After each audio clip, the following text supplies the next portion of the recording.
Хуэйхао поглотил огненный яд ради спасения Ван Дунер. Он чуть не умер и долгое время находился без сознания. Однако его мощное тело постепенно исцелялось, а когда начнулся, то занялся полным восстановлением. Тем не менее, в новом трейлере показаны шокирующие кадры. Хуэйхао передвигается на инвалидном кресле. Его ноги абсолютно не работают, и его толкает Ван Дунер. Как это произошло? Неужели Хуэйхао будет инвалидом? Старейшина Джоан и Сюань Цзы помогли Хуэйхао избавиться от огненного яда из источника Ян. Он практически исцелился, и даже меридианы с духовной силой почти пришли в норму. Но вот вернуть всю культивацию сразу не удалось. Континентальный турнир вот-вот начнется. Если Хуэйхао не примет участие, команде клана Тан будет не хватать сильного мастера. Без Хуэйхао победы точно не видать, поскольку он вместе с Ван Дунер ключевой игрок. Не имея другого выбора, Хуэйхао решил участвовать в будущих соревнованиях как инвалид. Пока он не уехал в Империю Солнца и Луны, Хуэйхао изо всех сил старался выздороветь, но смог восстановить только одну руку. Судя по трейлеру, Хуэйхао приходится сидеть в инвалидной коляске, а Ван Дунер толкает его сзади. Но не стоит недооценивать Хуэйхао, потому что его ментальная сила уже достигла огромного уровня. Она не уступает титулованному. Даже если он не предпримет никаких действий, одной его ментальной силы будет достаточно, чтобы выйти в финал. Поэтому, как видим, Хуэйхао будет участвовать в турнире в коляске. Важно то, что Хуэйхао сам так решил и намеренно пожертвовал своими ногами и одной рукой. Давайте рассмотрим, как же это произошло. Хуэйхао тщательно обдумал свой план восстановления и принял рискованное решение. Энергия небес и земли ледяного атрибута, которая находилась в его теле, была слишком мощной и мешала нормальной циркуляции его духовной силы. Даже если он полностью исцелится, его совершенствование останется на уровне мастера с 3 кольцами, что его совсем не устраивало. Что он может показать с культивацией 30 ранга, понимая, что он не сможет полноценно участвовать в турнире, если не решит эту проблему? Он разработал смелый план – перенаправить всю энергию ледяного атрибута в свои ноги. Хуэйхао считал, что переместив энергию небес и земли в ноги, сможет использовать их как своего рода хранилище. Благодаря этому верхняя часть его тела не будет подвержена влиянию ледяной энергии, и его духовная сила сможет свободно циркулировать и восстанавливаться. Этот метод позволял вернуть около 70-80% его духовных сил. Достаточно, чтобы он мог принять участие в турнире. Однако риск был серьезным, ноги теряли подвижность, и он временно становился калекой, неспособным ходить. Сначала старейшины были против этого плана, опасаясь, что последствия могут быть слишком опасными. Они предложили более медленный, но безопасный метод, при котором энергия небес и земли постепенно будет рассеиваться по телу. Но такой подход занимал бы много месяцев, и Хуэйхао упустил бы возможность участия в турнире. Понимая, что сожаление о пропущенном турнире останется с ним на всю жизнь, Хуэйхао твердо настаивал на своем плане.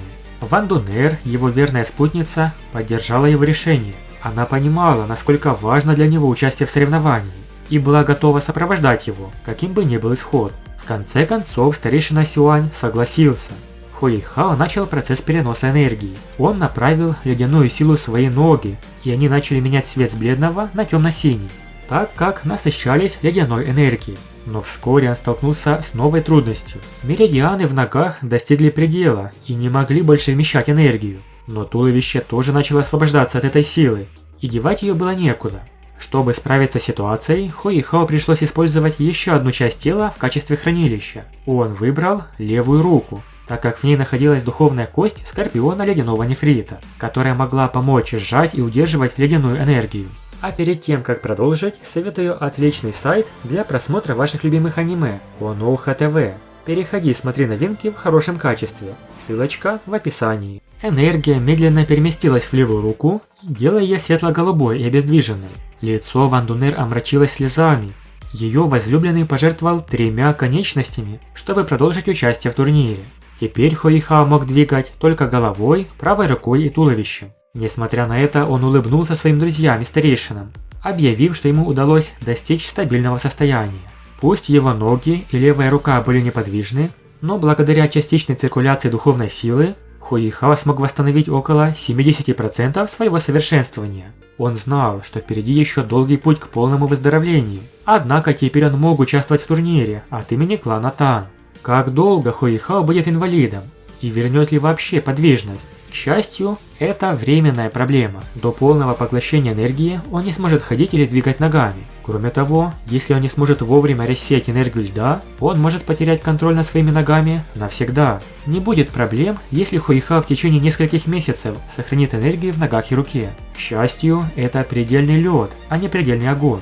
Иначе его меридианы уже давно бы исчезли. Предельный лед обладает консервирующими свойствами, но по грубой оценке Сюаньцзы, его ноги будут в порядке в течение следующей половины года. Если это время превысить, то могут возникнуть осложнения, и Хуэйхао действительно станет инвалидом навсегда. Так что Хуэйхао действительно ради турнира был готов отказаться от ног и левой руки. Этот поступок рискованный, но достоин уважения. В трейлере можно заметить приятный сюрприз. Хуэйхао и вся команда монстров Шрека получили новые костюмы. Это форма для участия в турнире от клана Тан, ведь прежнюю форму Академии Шрека будет носить другая команда. Помимо костюма, немножко изменился и облик самого Хуэйхао.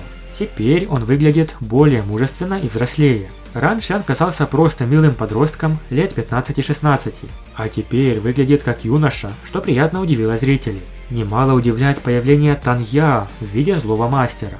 Она была похищена и сейчас состоит в темной секте Святого Духа. Когда Танья родилась, ее родители узнали о скрытом даре в ее теле. Он был известен как дар пожирания жизни и содержал в себе огромную злую ауру. Однако этот дар был скрыт и не появился бы, если его не активировать. Танья чувствовала, что она все больше и больше отстает от Бэйбэя и других монстров Шрека, и восстановление секты Тан было для нее еще более безнадежным. В конце концов, она решила инициировать этот свой дар, когда Бэйбэй отправился участвовать в континентальном турнире мастеров. Она тайно покинула Академию Шрека после окончания занятий и нашла густой лес. Затем она выпустила свою сине-серебряную траву и пожрала растения в лесу, поглощая их жизненную силу для собственного развития.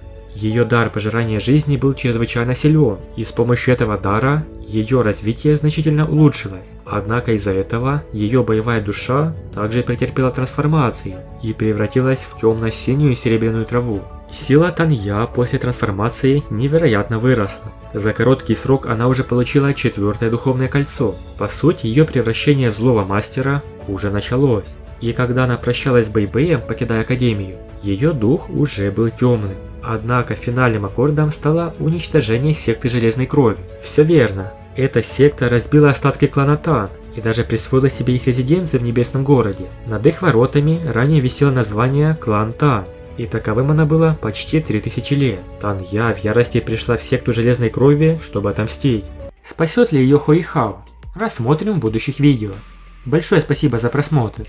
Напишите в комментариях, что вы думаете о поступке Хуэйхао и как вам новая форма монстров Шрека. Подписывайтесь на канал, ставьте лайк и всем пока.